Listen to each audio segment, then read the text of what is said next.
Hey, Love it. everybody. No, I won't keep rambling about turkey. Hey, everybody, say what's up to Chris. Say How's what's it up to going, Sandy. everybody? Yeah, what's going on? Hello, hello. We'll give everybody a minute or two. Back. Thanks for Glad to coming. be back. Yeah. Cool. Okay, thanks, Sandy. So Sandy put up our LinkedIn profiles, and we're going to nudge everybody. If this is your first time here, we've created a system where folks share your LinkedIn profile so y'all can connect with each other. You can connect with Chris, Sandy, myself. We're pretty prolific on LinkedIn, and that's how a lot of folks have actually met us on the webinar as well. But connect with each other. We've seen some really, really cool experience share, event share with folks just from the webinar itself, just from folks connecting and sharing ideas and all that good stuff. So yeah, like I said, we'll give everybody another minute to come in. And happy Thursday to y'all. Yeah. I do everything through LinkedIn. So yeah, definitely That's hit. where we live, man. Yeah. Yeah. It seems tailor-made for our space. Yeah. So in the best possible way. Yeah. I met I mean, we didn't meet on LinkedIn, Chris, but it's like, I've met like people that are friends, that I've Yep. gotten together with and shared meals with just on I was like, that is just so wild. It's so Well, cool. yeah. So like other auctioneers, there'll probably be a few on today, but Yeah. like Trisha Brower, Mm-hmm. where is she? Like Kansas City. Yeah. Hey, Chris. Aaron Kinzel down in South Carolina. Yeah. I've never met them in person, but like Okay. Aaron and I were hitting each other back and forth this morning on like, what data do you capture and that kind of thing. 'Cause Oh, cool. Cool. I'm like super leaning in on data right now and like what you can do to help advance the next year's event based on the previous year's data. So my son's been coming with me to events and collecting all the data as I'm calling numbers, and that gives me the ability to like, follow up with folks and like, tell them what kind of, participation they had, what their average gift was, how that average gift compared to previous years. All of that, so it's all I'm really goal driven, right? Yeah. So I always want to know like, what'd you raise last, like I'm doing one tonight, we Yeah. did 146,000 in the paddle raise last year. Okay. And so, we got to beat that tonight, right? Yeah. That was a record last year. We're going to set another record tonight. So, yeah. Well, hey, let's just how are you going to do that? What's like step one?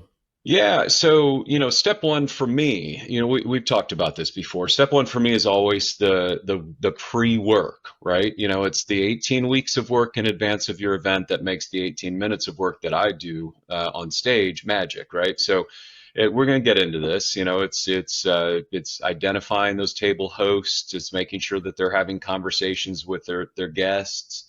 That are fundraising focused, not just attend this event, with me. But hey, this event is important to me. I'm going to raise my paddle at $2,500. I'm inviting you because you're a friend. I respect you. I think you'll be, taken by this mission as well. I hope you'll join me in giving a personally significant gift, right? It may not be 2,500, but personally significant means something different for all of us. So it could be 10,000, it could be 1,000, but having that conversation, setting the table, right? It's the Thanksgiving season, right? So Yeah. setting the table for success, right? So Yeah. this is Rolf Pancreatic Cancer Foundation in Chicago, and we've been doing this work, the setting the table work, for months now, so that when we walk in tonight, we leave very little to surprise us, right? Yeah.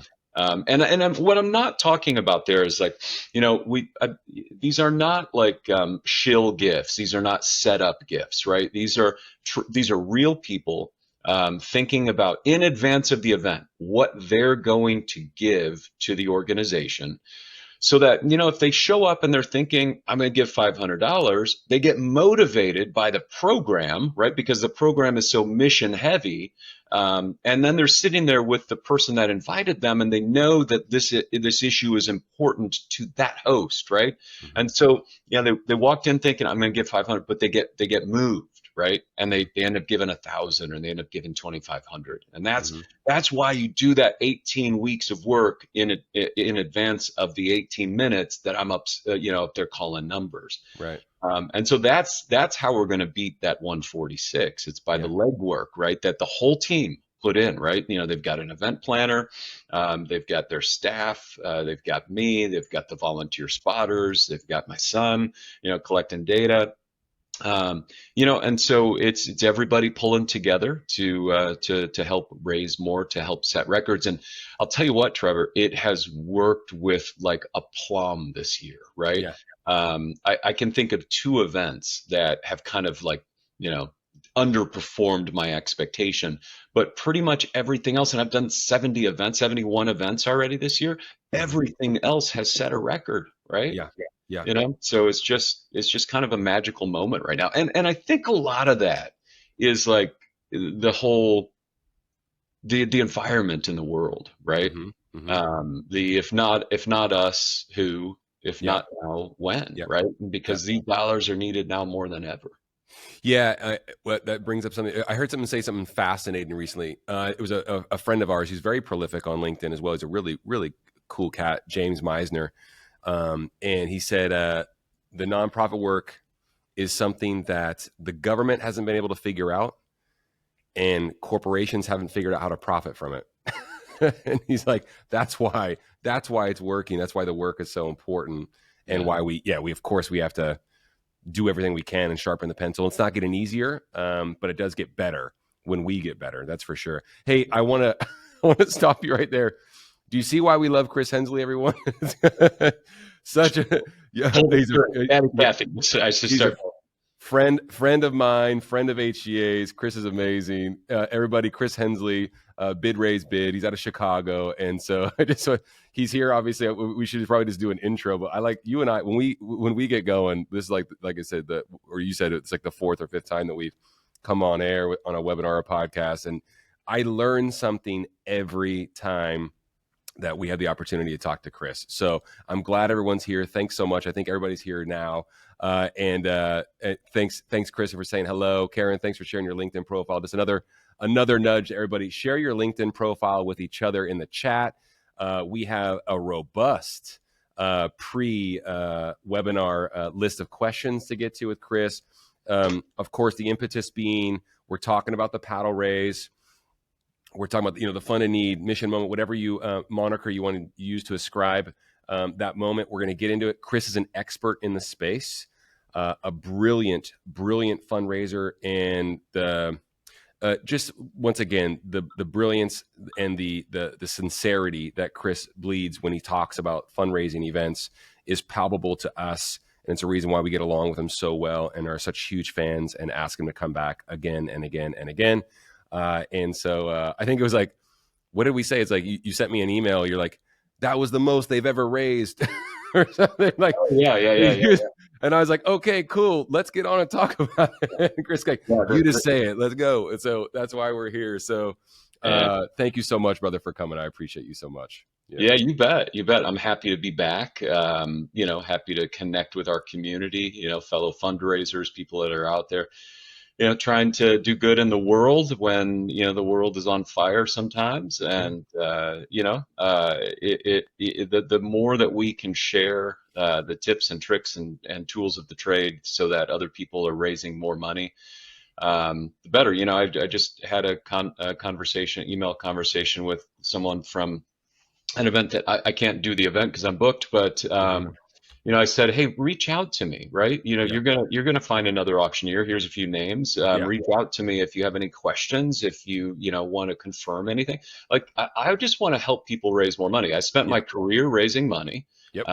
working for other nonprofits, in a full-time capacity, and then I was, 10 years ago, I started doing this on the side, and was, motivated by this guy, Greg Dellinger, the G-Man, another great auctioneer here in Chicago, who, I almost certainly refer him now to more people than he refers me. And so, it worked out really well for both of us. He got me into the business, and I sent a lot of business his way now. But Greg is fantastic. But without him, I wouldn't be doing this. And so, 10 years ago, I started doing it. 10 events the first year, 20 the second year, then, third or fourth year, COVID hit, and that kind of had to shift to this environment, looking into a little black dot kind of thing. Right. But as soon as it was August 1st of 2021 came back, and it was just like people were, there was this term back then called revenge travel, right? Okay. It was like Okay. people who, because they had been cooped up for 12 or 18 months or whatever, they hadn't been able to travel, around the Yeah. world and that kind of thing. So they were just traveling with reckless abandon, Yeah. right? But what I saw was revenge philanthropy, right? Like Mm, in that 2021 and still. It just is like year after year after year of yeah. record fundraising, right? Yeah. And it makes sense because when you look at the people who come to these events, right? The top 5%, the top 10%, maybe the top 20% of wealth, right? They're the ones driving the economy right now. And Yeah. so this is, the nonprofit sector is a huge piece of our overall economy. There's 1.5 million nonprofits in the country. Hmm. So, yeah, I mean, thanks for the, folks who are on here today and for what you do. And if there's anything that I can do to help you raise more money, whether I'm on your stage or not, and I'll travel, I love to travel. So I'll hop on your stage in whatever city you're doing it. But if there's anything I can do, even if I'm not your auctioneer, I want to help you raise more money and do more good in the world. Yeah. Well, that's why you're here, man. And I know you mean it. And I appreciate that. We appreciate that as a company, as a family business tremendously. And just happy you're here. I'm going to, oh, cool. See, I was going to say, hey, hey, everybody, Sandy hit us with a question. We got one right here from Brian. Brian, thank you so much, Brian. If you're here, appreciate you, brother. Please put your LinkedIn profile in the chat if you don't mind. Here we go. How do I let's see here. Okay, cool. So this is a little bit off the beaten path from the paddle raise, but that's okay. And we want to keep having folks push these questions in when they register. Brian asked Chris, how do I maximize capturing all donor dollars when many don't win silent auction items that they had bid on? I Yeah. love that. Yeah. Yeah, yeah, I don't know. I mean, I could take this answer in a bunch of different directions, Sure. Brian.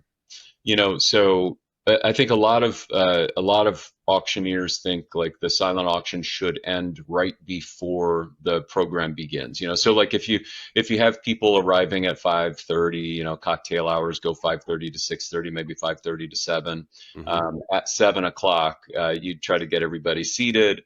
And by 8 o'clock, you're starting your program in earnest and the like. And so by 8 o'clock, your silent auction should end. And that way, to your point, if the silent auction closes and people who were bidding in the silent auction have discovered that they were outbid and they lost that package that they wanted, they know then that they have money to spend later in the program, right? So that might be the live auction, Mm-hmm. it might be the paddle raise. It might be a paddle drop. It might be a golden ticket, right? Mm-hmm. Mm-hmm. These are all things we can talk in more detail about today. But so that's probably the way that I would suggest doing it if you're worried about losing donors because they lose out on your silent auction. But I can also go in the direction of like your silent auction is event agnostic, right? Okay. And so like open up your silent auction a day or two before the event, the week of the event, Monday, it's event week, welcome. We look forward to seeing you all on Friday or Saturday night. And here's a link to our silent auction. If you want to start getting in on it, absolutely give them a teaser, Mm-hmm. peek at your live auction items as well. And mention in there that you're going to have an opportunity to give from the heart, right? Mm-hmm. And so then you've got, silent auction excitement, bidding going throughout the week. So when you walk into the event, you already know that your silent auction is at, X thousands of dollars. And you've got people thinking about the live auction packages, even though they can't bid on those yet. Mm-hmm. And then they all know that we're going to be asked to raise our paddle and give from the heart as well, Yeah. right? So, but I could just as easily say, Brian, that like, keep your silent auction open until Sunday afternoon, right? I If like your the event is idea. on Yeah. Friday or Saturday night, like I love the idea of people waking up on Saturday or Sunday morning after the event, right? With that good feeling of, wow, that was a great time. That was a great party. That was a great experience. We met some great people. We learned about this mission. And then they get a ding on their phone that says, you've been outbid, right? Yeah. And they're like, oh yeah, remember the silent auction doesn't end until 4 o'clock today or 4 o'clock tomorrow or Yeah. whatever, right? Yeah. And so you've got this like post-event activity happening, giving happening, Yeah. agnostic to your event, right? Yes. Yes. And so, I probably have as many clients that end it right as I go on stage Yeah. as carry it over through the weekend, right? Um, I like testing it. I like the idea of yeah, testing it. Yeah. yeah, Yeah. and that I've been saying this a lot lately. Like your event, if you're in fundraising, especially if you do annual event or annual fundraising, you send out a lot of direct mail, for Mhm. example. You are used to doing A/B tests, right? Sure. Yes. So you And you send you should be. send your workhorse piece, but then you send another piece, your B piece, that says it's a little bit different. It's longer, it's shorter, it's whatever. And your event is an A/B test as well, right? Yeah. There are so many levers that you can pull to raise money. And if today all you're doing is one of those, let's say today all you're doing is a paddle raise, right? Like your B test for your next event is let's add 2 or 3 live auction There you packages, go. right? Yeah. Yeah. Let's see how that influences giving. Like, does our paddle raise get smaller or does it get larger? I'm pretty sure it's going to get larger because you're getting people attuned to giving, right? Yeah. Yeah. But your other B or your C, might be that we had a paddle drop, right? Yeah. It might be that you had a golden ticket. It might be that you do a game. I've been doing like wine, like high-end champagne sales, like Nice. before the event, before I get into my thing, and at one event we raised $10,000 just selling 10 bottles of champagne, Love right? it. Love it. And so there's all these different levers you can pull. Yeah. And if you're only doing one thing today, you don't want to pull all those levers at once, right? Hmm. Because Hmm. you could overwhelm your audience. But Hmm. pull 1 or 2 levers each year, and you might then in year 2 you add that live auction and the paddle drop, and Yeah. then you're like, you know what? I think we can pull one more lever in year 3, or let's pull a different lever. Let's do 2 live auction packages, and let's add a golden ticket, and Yeah. let's keep the paddle drop because that rock and rolled, right? Yeah. Yeah. Um, and so, yeah, I mean, there's just all of these. I love it. There's just all of these things. I love it. There's a couple of things I want to double click on as well. We got some more questions. Sandy just put up a poll question for everybody. If you'd be so kind as to answer that for us, Sandy, do me a favor. Will you put Chris's email in the chat so folks can contact Chris directly with everything you just said? 10 aha things just now. I want folks to be able to reach out to you and have a longer discussion when if your schedule allows, Chris. I know it Yeah, probably does. it always allows. Like I quit my Yeah, day job last year so I can do this full time, right? yeah, I do yeah, the event here, but there's always plenty of time to do, no cost consultation, right? Just oh, reach out, yeah. just reach out. Appreciate it. Yeah, appreciate it. We got our best information we put out for free. And that's why we love having Chris on so much. Hey, Brian, I want to tie a bow on this question. Sandy will queue up another one for us. But Brian, I want to tie a bow on that. If you are here, if you're going to be listening to the recording, or for anyone listening, the capturing the donor money, for instance, when they don't win the silent auction item. Let's just say they bid, $3,000 or I don't care what it was, $2,000 on a silent auction item. I think making sure that if they don't win, but at least they're thanked for being involved post-event or night of, if you can, if they're there, what have you, if you're looking at that data night of, and definitely post-event. There's another layer to this where there's a chance they might have not ever been to your event before. So if someone was willing to bid, let's just say $2,000 on an item they didn't even win, and let's just say there's a layer that they've never even been to your event before, do not miss the opportunity to introduce yourself, thank them, and invite them to get to know your organization more. You just identified a new mid-level donor that didn't win anything. Of course, I want them to give money night of. That's why we have things like Chris said, like the golden ticket, the paddle raise, all these things. Yeah. And they will hopefully have that opportunity. Yeah. But that being said, don't miss the opportunity to reach out to them. So yeah, Brian, what I would say is like make sure that you, after your silent auction, you have something that hits that dollar amount, right? There Yeah. there are different kinds of donors, right? In particular, there are donors that will give you a gift altruistically, a gift from the heart, right? Mm-hmm. And those are your paddle raise donors, right? You want to get that pull the heartstrings and then ask them to raise their paddle. But then there are donors that want either something tangible in return for their gift or the chance of something in Yeah. return for their gift, right? Yeah. So if your silent auction ends and you've got all these underbidders who lost, absolutely do what Trevor said, like communicate with them, thank them, because they helped you raise more money. I do that during the live auction Totally. all the time, right? The Yeah. underbidders in the live auction, I always take a moment to say thank you, to our underbidder over here, 214. Thank you so much for helping push that up, right? Yeah. I had the whole audience at Special Olympics Illinois a few weeks ago cheering for the guy who lost the package, the chef dinner, right? Right. Neil Werthers, if you're out there, thank you, Neil, for helping us raise like $3,500 extra from David Kaplan, right? Nice. Kaplan's this big radio DJ, sportscaster in Chicago, and he was at the event, and he wasn't going to lose the thing. But Neil Werthers, I think, at some point understood like, I can push David Kaplan here, right? And he helped us raise $3,500. The organization's going to win. So to Trevor's point, absolutely thank those underbidders, those people who lose. But then in that same program, give them an opportunity to spend money on a couple of occasions, right? Give them a golden ticket, right? Sure. Work with HGA, pick out a trip. I think we single-handedly are responsible for the tourism industry in Tuscany, Italy. But like, pick a trip, and it doesn't have to be Tuscany, right? Trevor and I, we're going to talk about this today because I hit Trevor. No, I think Zach was on his honeymoon or something like that. Yeah. But it was his anniversary. I hit you. Anniversary. Yeah, I hit you on a Saturday morning, Saturday afternoon. I was like, oh, my client wants to do a trip to the Azores, right? And Trevor's like, there's no obscure archipelago island off the coast of Portugal, and it sounds amazing. I want to go, you know what I mean? Right. But I don't have that right now. Landing on a postage stamp though, so good luck. But Trevor was like, and this is literally like 1:00 in the afternoon probably, and the event was that night with 650 people, we shifted gears and said let's see how Amalfi Coast lands for them, right?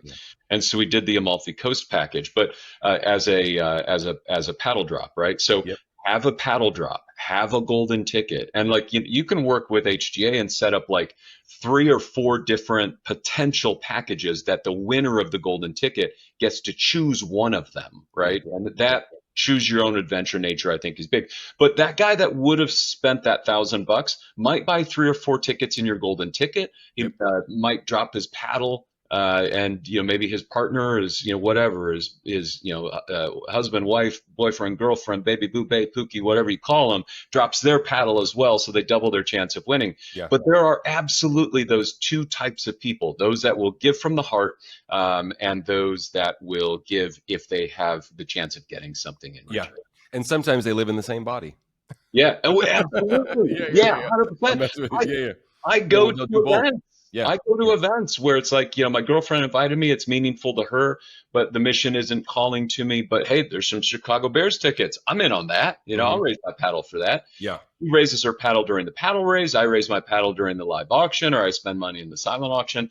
At that event, I was a give money to get something in return donor. But then if I go to like a mental health event or a drug abuse event or something like that, a music event, I'm going to raise my paddle, and she might, play in the silent auction. So, sorry for interrupting, Chris. I want to get into the mechanics of that paddle drop as well before we close. That's for sure. I want you to double click on that, but that was amazing to tie a bow on Brian's question of the different opportunities, if you have them available, like you said, the levers to pull that you can absolutely use, even if folks don't win in the silent auction. So thanks for the question, Brian. Sandy put up a great question. This is like a rapid fire question because I ask you this commonly. I've asked you this a handful of times, Chris, and I ask a lot of guests that are in the space this same question. Dee, thanks so much if you're here. Thank you so much. Appreciate you. Dee said, what is the best placement in the Gala's program for the Fund a Need moment if you also do a live auction and another game, another revenue enhancer, Chris? And of course, I'm going to preface this question with every event's got its own uniqueness. Every event's got its own atmosphere. There's not necessarily a right or wrong answer. Yeah. I kind of feel like where the momentum of the evening goes, but speak to that, Chris, and what's the best plan of action if you have to make a decision about that. I know that there are many opinions on this question, right? Sure. Great. It's a great question, Didi. Thank you. I have my preference. Okay. And that preference is that the live auction warms up the room. It gets people in the kind of giving mood, whether they were a bidder or a winner in the live auction. It just, it creates the now it's time for fundraising kind of moment for the night, right? And then, so what I love to do is live auction, and I move packages so fast nowadays also because I get that you got 100% of the people in the room and maybe 10 or 15% of them care about the live auction as a bidder. But if you move the live auction fast and you're connecting with people, you're thanking people, you've got maybe a little bit of music playing underneath you at the live auction. You're just keeping this energy and this momentum moving, right? And if you've got 6 live auction packages, we're going to sell all 6 of those in 18 minutes, 3 minutes per package, right? And so it's just like this spectacle, right? It's just boom, boom, boom, boom, boom, boom, boom, done, and then come back to either a video or a well-coached speaker, and we can put a pin on that well-coached speaker bid if we want. And then that shifts from we're giving for consumption, the live auction, to remember we're here for the mission. And then I come back on stage as soon as that video or that speaker or a combination of those two, and I say, folks, we've just, Trishanda has just led us to the heart and soul of our time together here tonight. This is our opportunity to come together as a community to do something bigger than any one of us could do individually, right? And so it's like this. You're creating crescendos within your event, right? It's a roller coaster ride, right? So you do this big swell, right? The big hill, and then you bring it down, right? And you bring the mission back to the center of the event, and that's a story, right? It's not statistics, it's a story, right? The stats are for your executive director, your board chair, whatever. And even then, I don't think that it should be heavily laden with stats. But there is a reason that I want a particular stat, so that when we get to our paddle raise, I can use that stat as a paddle bump. Right. If you go to my website, bidraisebid.com, on the blog page, there's a whole blog about the paddle bump. And we could put a pin in that and talk about that as well. I want to talk about what you just mentioned about, because this is a very, very common question, Chris, which would be the very well coached speaker or video. Speak to that for 60 seconds, 90 seconds, if you don't mind. Yeah. So, picture paints 1,000 words, a video paints 100,000, right? It gives you the ability to, people learn in different ways, visually, orally, reading, whatever. You can do all of that through a video, right? You can show your healing center. You can show the life of patients, right? I did this event a few weeks ago where there's a homeless woman who the organization had found their mission is to find people living on the streets housing, and the camera was literally shooting her telling her story as she was sitting in her house that this organization got for her, helped her get, right? So there's nothing more powerful than that, right?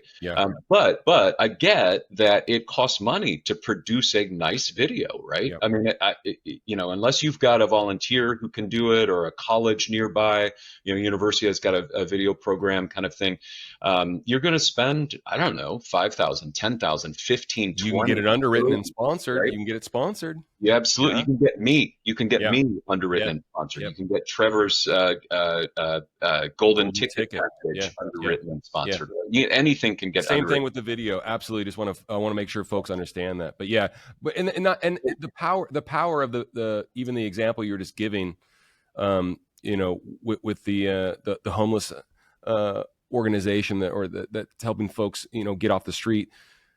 it's also where our world is, and how, and how driven we are by video also. And talk to folks about just like how important it is to have video for like the live auction briefly as well, and just things like that, throughout, and or at least your feelings about video throughout Yeah, the program. yeah, yeah. I want to come back and close Oh, sorry, the Chris. Sorry, question, sorry, sorry. but, Yeah, yeah, video. We'll finish on video. I think it's exceptionally powerful. Like we're all putting our LinkedIn's in the chat over here.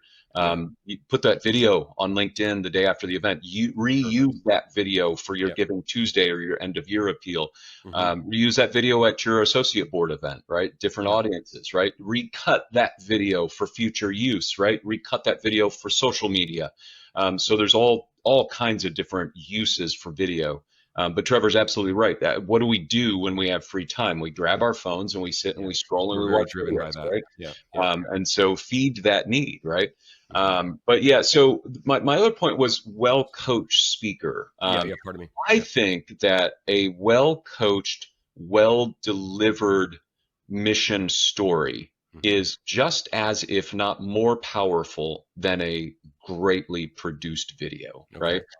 And I mean, whenever I think of that, I think of this woman. I mentioned her first name a few minutes ago, Trishanda, right?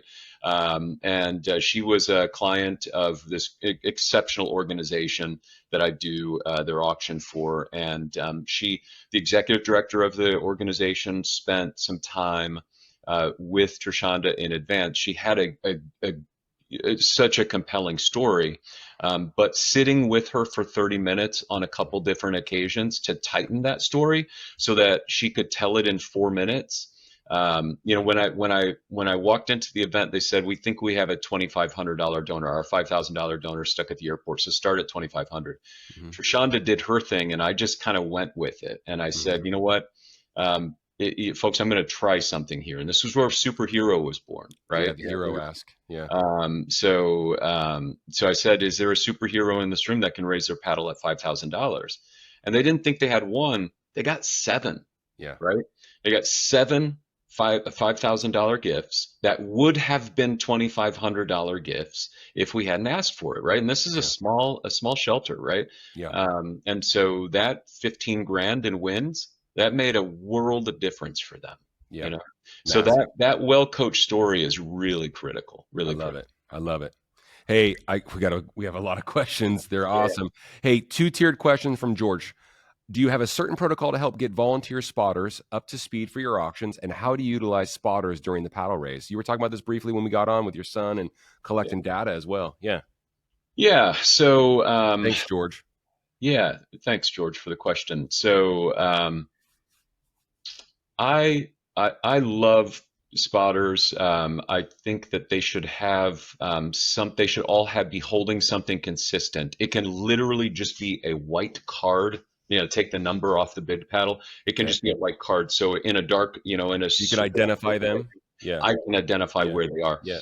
But I did the Pat Tillman Foundation a couple weeks ago in Chicago, and what an incredible Yeah. hero that guy was. Yeah.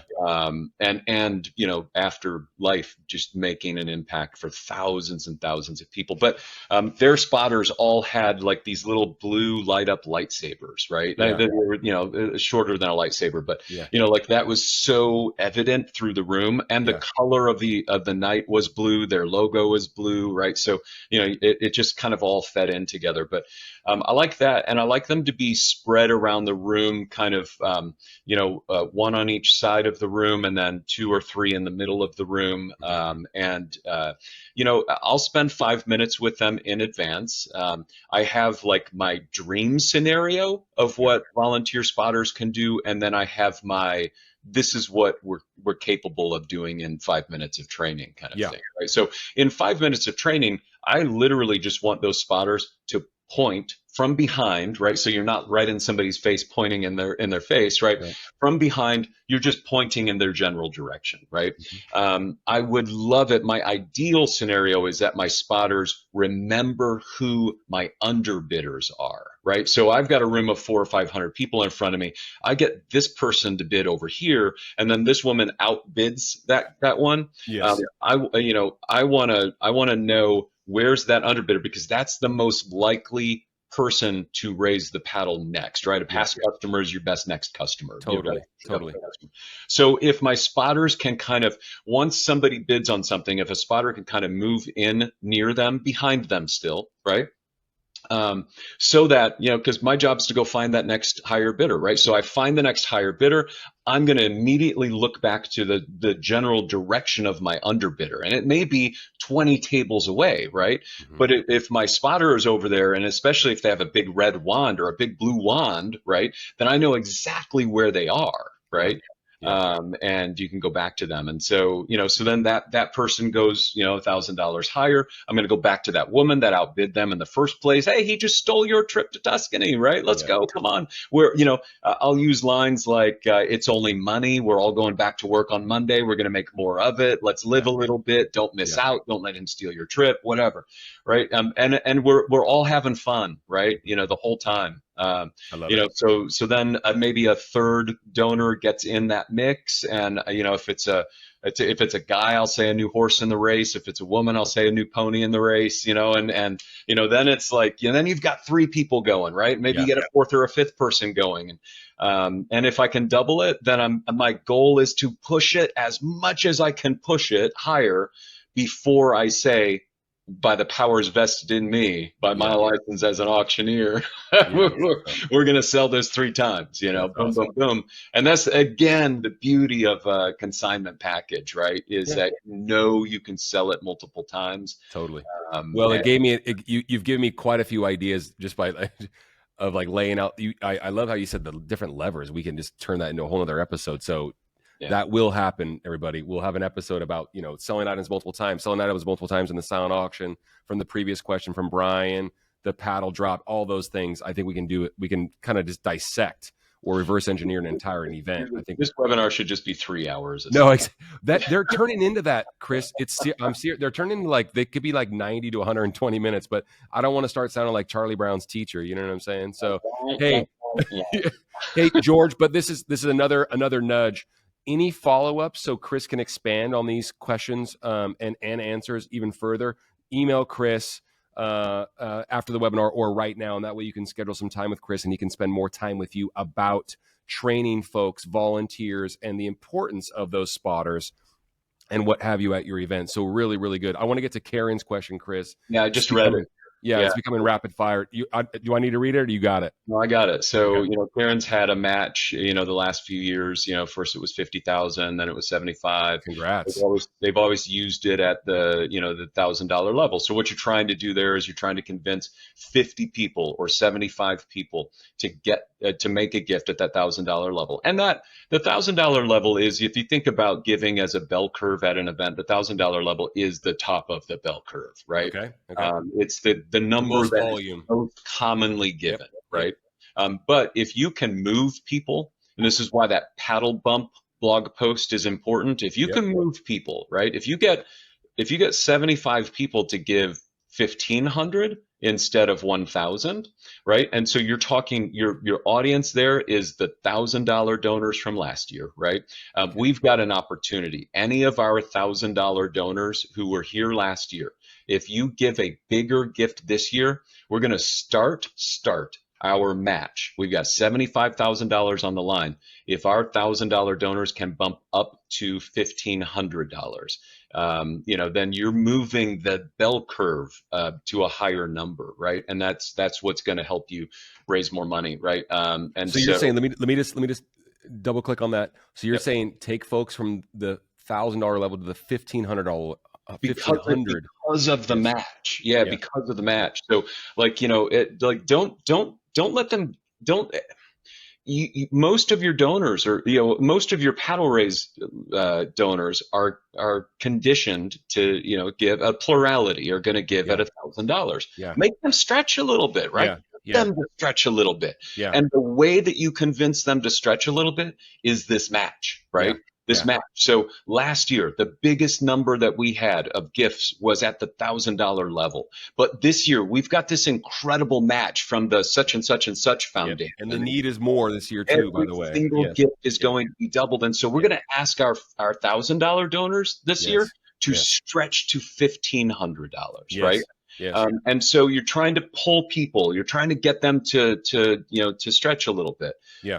And so then to answer your question, like once you've tried that, Yeah. you're gonna. I always have, whenever I've got a match, I've got somebody, a volunteer typically, or a staff member, off to the side with a clipboard, and they're just doing quick tallies, quick tabs, right? And I know in my head, like exactly how many gifts we need at $1,500 to get that full $75,000 match. And as soon as we get there, that volunteer or that staff member just gives me a thumbs up, right? Yeah. We're there. Yeah. And then I'll say to the audience, we've met the match. Congratulations. Thank you all for stretching for this mission. Yep. But if we don't get there, then I come right back at the $1,000 level, because there's some people who won't go from 1,000 to 1,500, and that's fair. Yeah. So I come you're right looking in that case for 75 people to go to the $1,500 level in theory, with the question from Karen.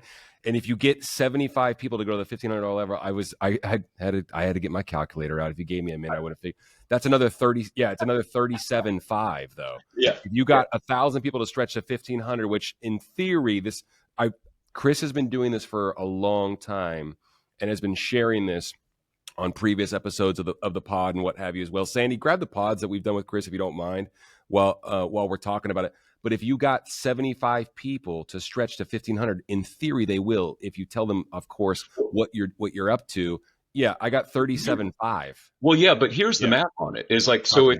if you use $75,000 as your match last year, Yeah. and you got even near it, right? Let's say you got 68 people, right? Okay. And Yeah. most of those 68 people are back this year. Those 68 people are the people you're trying to get to move. And if you get 50 of those 68 people to move from 1,000 to 1,500, you've hit your $75,000, right? Yeah. So and then there's nothing wrong with blowing a match away, right? In fact, I will frequently say, like, folks, we've made the match, but if your paddle is still up, keep it up. If this is our moment to shine. This is our moment to keep our foot on the gas, right? Yeah. And so let's blow that match away, right? Love it. And then sometimes you can go back to that matching individual or organization and say, not only did we make your match, we blew it away, right? Yeah. You inspired us not only to raise your $75,000 match, you inspired us to raise $110,000. That's going to make that donor that gave you that $75,000 feel incredible, right? Yeah. Because they made something bigger happen. And it sometimes inspires that $75,000 donor to say, I'll match the whole 110, right? And then all of a sudden you've got another $35,000, right? Karen said interesting in all capitals, and I know she meant it. Karen, thanks a ton for the question. And Karen, another nudge. Email Chris. Have this conversation. Yes, because this is what Chris, I have never heard anyone say what I've heard Chris say about adding different, why does every paddle have to end in 0? Or why does every giving increment have to end in 0 and stuff like, and just the thoughtfulness that's come from is so good. Let me just dig on that for 30 seconds, right, Trevor? Do it. So, everybody's events, it has these giving levels, and the traditional giving levels, 10,000, 5,000, 2,500, 1,500, 250, 100, right? Yeah. And there is no reason why they have to have all those zeros at the end, right? Yep. If you housed 67 homeless people over the last year, use that number 67, right? 10,670, because somebody who gives at the upper echelons isn't going to back off on $670. 5,670 for the same reason. 2,567, 1,067. As you get to the smaller levels, that 67 changes from 670 to 67, because somebody who's going to give at 2,500 or 1,000 or 500 isn't going to be dissuaded by $67. But when you get 100 people to do that, you've just raised an extra $6,700 minimum for getting the $670 bump, right? So please make your increment levels, your 10,000, your 5,000, all of that, put something relevant to your mission, and then have your initial speaker of the night talk about it. Since we were together last year, we housed 67 people, and you're going to hear about 3 of those lives tonight. Come on, right? now. Come on now. Yeah. So good. Hey, yeah. See, you heard me say this already. You know why this is why we have Chris on. It's too good. It's too good. All right. Hey, Michelle, great question for Chris. When events have multiple initiatives on the paddle raise and want you to describe a bunch of different purposes and initiatives. How much is too much, Chris? I Confusing mean, the audience. When does it possibly lower the raise versus help raise more? I'm doing Great it question. tonight.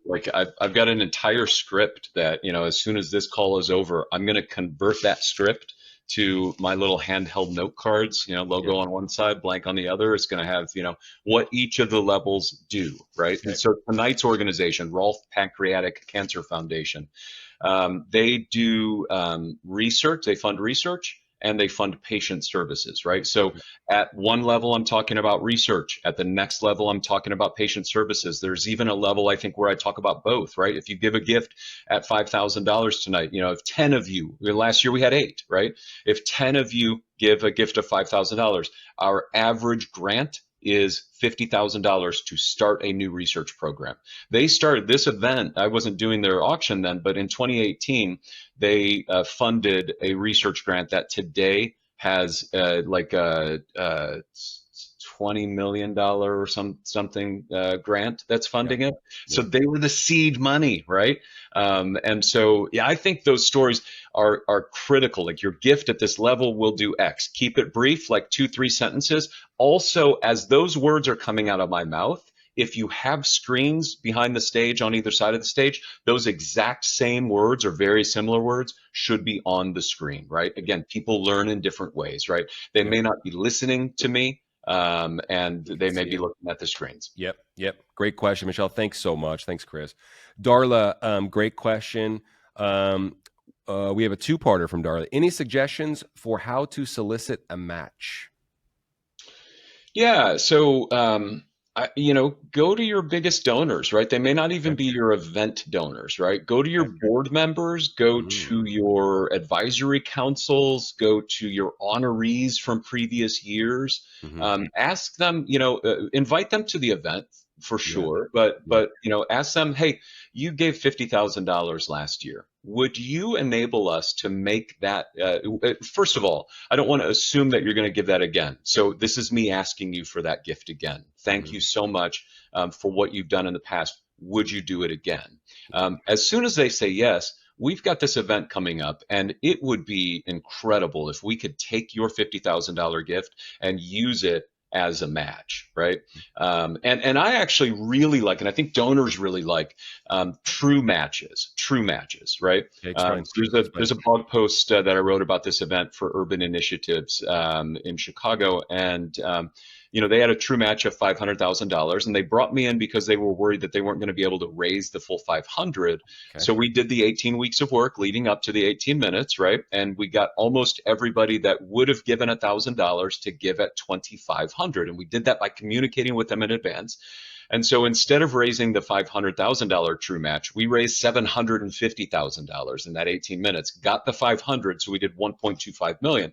And so a true match, the difference is that, like, a match, you're going to get those dollars anyway. A true match is where I can say to the audience, if we raise $50,000 at this level, we get the full 50. But if we only raise 37, they're only going to give us 37, right? Yep. I love true matches, and I Good know motivator. donors do too, Yep. because donors want that $50,000 donor wants as many people as possible to join her in supporting your mission, right? And so when you go back to that donor and say, man, you inspired us to raise $80,000, right? They're going to feel great that all these people joined them in funding the mission. And again, maybe they'll give you that 30,000. But yeah, look to your sponsors, look to the executives that lead those sponsor organizations, look to your board members, primarily your board members, your past honorees, your major gift donors. Hope that helps, Darla, because that was Darla's pre-submitted question, was about engaging board members for that purpose, for the paddle raise purpose. So I hope that helps. Once again, another nudge. Darla, reach out to Chris directly, email him, and set up some time if you have any other follow-up questions. But on the second question of Darla's here about Please. how the most effective way to engage board members. We got 1 minute. Yes, Sorry. sir. They are likely, Darla, to be a table sponsor, right? Yep. They're gonna buy a table, right? Now they may pay for it fully themselves, or they may ask each of their guests to pay for it. Most of the time, a board member is just going to invite people that they know are going to get jazzed up about the mission as well. Yep. Make them your table host, right? Make sure that they attend the event. Yep. Make sure that they make a pre-commitment to the paddle raise. As soon as you get one person to pre-commit at 5,000 or 2,500, you could start to triangulate that with other board members. We've got 2 or 3 board members that say they're going to raise their paddle this year at $2,500. Will you join them, Mr. or Mrs. Board Member? Yep. And so you've got all your table hosts raising their paddles. Give those table hosts a different color paddle. Right? So this was Pat Tillman Foundation, table hosts and guests. Table hosts, as soon as these paddles went up en masse, I was able to say, hey, look at those light blue paddles. Those are our table hosts, right? Leading the way. And then all of these people, the 430 of these people, started raising their paddles as well. Love it. So good. One more point. I have to get this in every time, Trevor. It's fine. In your paddle, put the donor's name on their paddle as big as you can put it on their paddle, right? Love it. It gives me the ability to do instant stewardship in the moment. Rita, thank you so much. That's paddle number 724 at $2,500. Rita, we couldn't do this without you. Thank you so much. There's no sweeter sound in the world than the sound of your own name. Let people have that light shine on them for a little bit. It's such an underutilized practice. So good. I'm glad you mentioned it. So good. Mag, we wanted to get to this anyway. So Maggie, and this probably is probably our nudge do part 2, because we have to get to all the questions. Maggie, and we were gonna kind of deconstruct the paddle drop a little bit as well, and just kind of talk about it and how to go about that. You had a good case study. It doesn't have to be with our stuff, but we had a great case study from last week. But I want you to kind of dissect that a little bit, Chris. And then also we'll hit up Maggie's question. I'm looking for more ideas on what kind of fun giveaways we can do for a paddle drop. At the last level this past year, we did a $500 Southwest gift card, and it did great. But I'm just looking for more ideas. And, they're going to start doing assigned seating. So that's a fun one. That's great, Maggie. But great question, Maggie. Thanks so much for coming. Appreciate you. Yeah. Thanks, Maggie. So yeah, this was the Amalfi Coast one, right? So Sure. So you and I came up with it at the last minute that day. We had a video. Explain the importance of the video, I guess, as well too, because you told me that was a big hit. But I need you to explain that to the audience. So this organization is called Mercy Home for Boys and Girls in Chicago. 650 people at the old post office a couple weeks ago, and they do video trailers before every live auction item. So about a 30 to 40-second video. Again, picture paints 1,000 words, video paints 100,000. Let that video do your work for you. Then I explain a little bit of it. Where the video ends, it stops on a hold page that has the highlights of the package. But then I'm going to spend about 20, 25 seconds talking about those highlights. This is a trip to wherever for X number of people, X number of nights. You get a private chef that comes in, whatever, So, and then boom, we sell it. With regard to the paddle drop, talk about that and how long is that video? Is it another 30, 40-second video? Yeah. So the paddle drop video, that can be as long as you want it to be, because it takes about 3 minutes to gather the paddles from your room, right? Okay. How many volunteers you have. And a pro tip on that is engage the most well-known, well-liked people in your audience to be the ones collecting the paddles. It's so much harder to say no to them. Okay. And so get your board members that are beloved, your longtime board members, get the staff member that's beloved, right? The volunteers that are beloved, like get them moving around the room, collecting the paddles. Takes 3 minutes. So have a video playing, right? Yeah. And, the beauty of, HGA and others is that they have video, that we can play for 3 minutes, on the screens. And so as I'm talking about it, drop your paddle, but only drop your paddle if you want to give an extra 120. This one was $138 because they've existed for 138 years. Yeah. And so, and then, the paddles come up to the stage. We draw one. They're the winner. And we raised $26,000 for a trip that we paid $4,000 for, maybe. Yep. Right. And it was a week-long trip for 4, I think, to the Amalfi Coast. That trip can be underwritten. That trip can be sponsored for the paddle drop because of the opportunity to raise that money. I also want to double click on what Chris just said. 138 years in existence. So it didn't end in a zero. It was 138. Yeah. There's your paddle. Yep. There's your sponsors that sponsored the paddle, or it was like paddle sponsor, paddle drop sponsor, and like golden ticket sponsor, right? Yep. They were each $5,000 if I remember right. So there's $15,000, but it's the highest trafficked spot of your night, right? Everybody's going to see those logos, right? Yep. As they're showing me their number as they're bidding, they're looking at the logos of the sponsors, right? And then So Maggie, Sandy will follow up with you if you don't mind, Sandy, shooting Maggie an email with just some ideas. Trips and experiences work great. You don't have to use our stuff. That's fine. But it will work great. Chris just proved that last week, and Sandy will shoot you an email. Sandy, we're going to put up. Sorry, Chris. Gosh, I feel like we're rushing. There's so many great questions. I don't want to finish. Sandy's going to put up a link for everybody to. Okay, great, Kim, fantastic. So Sandy, please reach out to Kim as well if you don't mind. Pascal, hey Pascal, good to see you. Oh my gosh, known Pascal for half a decade or more. Good to see you. Good to see you. Thanks everybody for coming, and thanks everybody for sharing. And yes, we'll absolutely send out some really cool ideas about the paddle drop. And then once again, you can bug us. You can bug an expert in Chris and have him explain to you how he used the Amalfi trip, for instance, last weekend, if you like. Okay. but definitely reach out. Absolutely reach out, Yeah. Trevor. I'm glad you extended that. All right. Cool. Yeah. Good. So George wants more info as well, Sandy. Okay, great, fantastic. And Kathleen, thank you so much. Absolutely. So we'll make sure that we reach out to everybody with some more info, and then in the recording, in the show notes, Chris's website and email address will be in there as well. And Chris, you have a blog about the paddle drop, if memory serves. You have a blog? I wrote down a note while you were talking about how I'm going to nudge you to write a blog that we can put on our site and you can put on yours, and then we'll blast it on LinkedIn. So, hey, when Chris is done with this season, Kathleen, I think it's coming because he's a great writer and he's got some great blogs on his website. So check that out, bidraisebid.com. I Go ahead. have some unpublished blogs. Okay. I'm happy to share. Like I've got one on like how to build the best live auction. Perfect. Okay, cool. So hit me Awesome. on that. I was, like I said, I already took a note. I was going to bug you. I obviously didn't tell you, but I'm telling you on air now, right? I want to write a blog about the paddle drop and how great and effective it can be, all the way down to like the dollar amounts, and it doesn't have to be 100. You just said it. Amazing. Kathleen, thank you very much. Appreciate you giving us that nice feedback. Everybody, thank you so much. Do us a favor, take out your phones and text HGA to 73747, and we're going to give away a trip. Sandy, what do you want to give away? We could give away a fancy dancy HGA tumbler.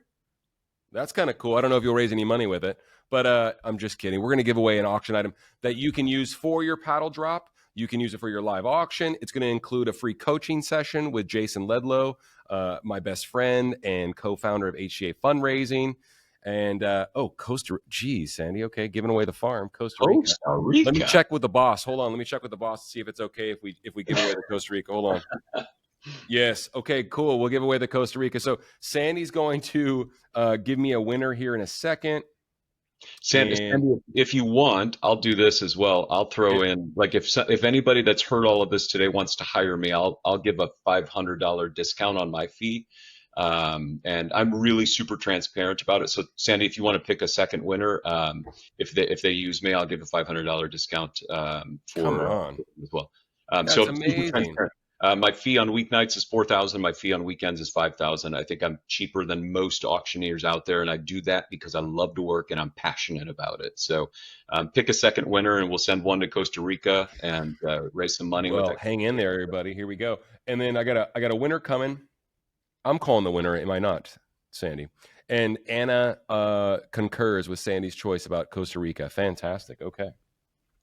We are going to hang tight with us, everybody. Appreciate you for doing just that. And we will have a winner coming very, very soon. I see the bubbles. So I get to call the winner. And here I go.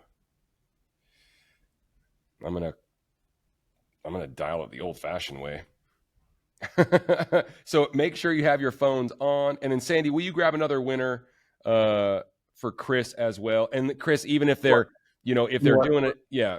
Let's do it this way. Go ahead. Anybody on the call here, if you hire me, I'll give you a $500 discount. All right, cool. Let's do this then.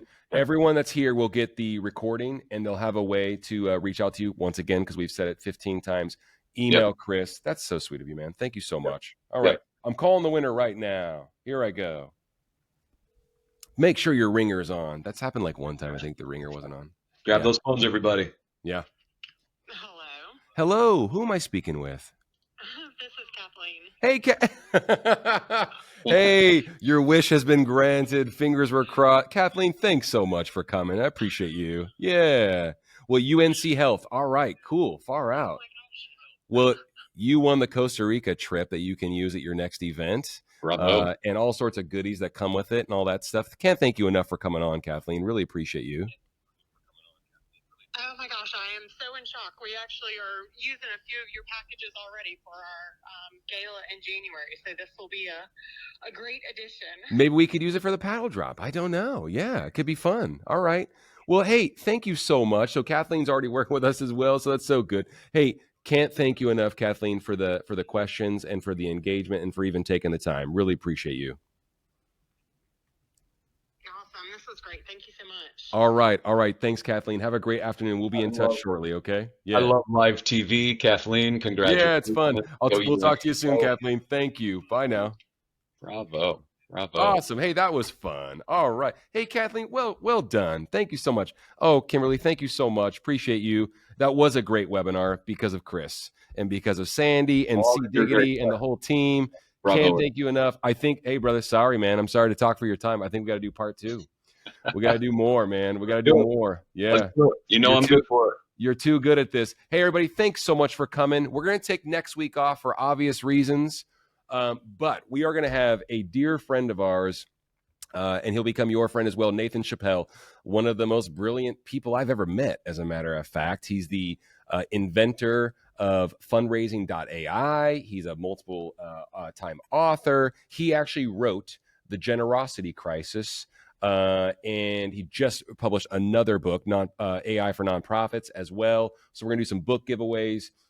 He's at Virtuous, and great organization as well. So he's going to come on with us on December 4th, if I'm not mistaken, Sandy, as well. So do us a favor. We're going to send out an email on Monday with ways that you can sign up for that webinar. We're going to talk about the book that he wrote. It was from a question that we got pre-webinar about the generosity crisis. I was like, well, why don't we just have our friend who wrote the book, The Generosity Crisis? It's going to be the 3-year anniversary of the book.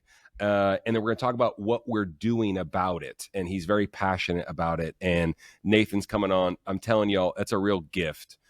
Just like it was having Chris on today, just a gift. The webinar is so strong because of the guests and this information and our promise to give away our best information for free. And can't thank you enough for coming, brother. Appreciate you so much. Yeah. I'll be in the audience on the 4th watching with you and Nathan. So. Awesome. All right. Appreciate you, brother. Thanks so much. Thanks, everybody. Hey, if we don't talk to you beforehand, have a great holiday. Enjoy some time with your families. Whether you like turkey or not, I'm not going to judge. Y'all take care. Thank you so much. Thank you, George. Thanks, everybody. Thank you, Jamie. Thank you, Karen. Thank you, Kathleen, Kimberly, George, all that. Thank you so much, everybody, for coming. Share this with someone in your network. Thank you, Pascal. That was awesome. Share it with another fundraiser that could get some encouragement and some coaching and just some good information. And we hope to all see you all again after the holiday. All right. Y'all have a great afternoon. Thank you. See you, everybody.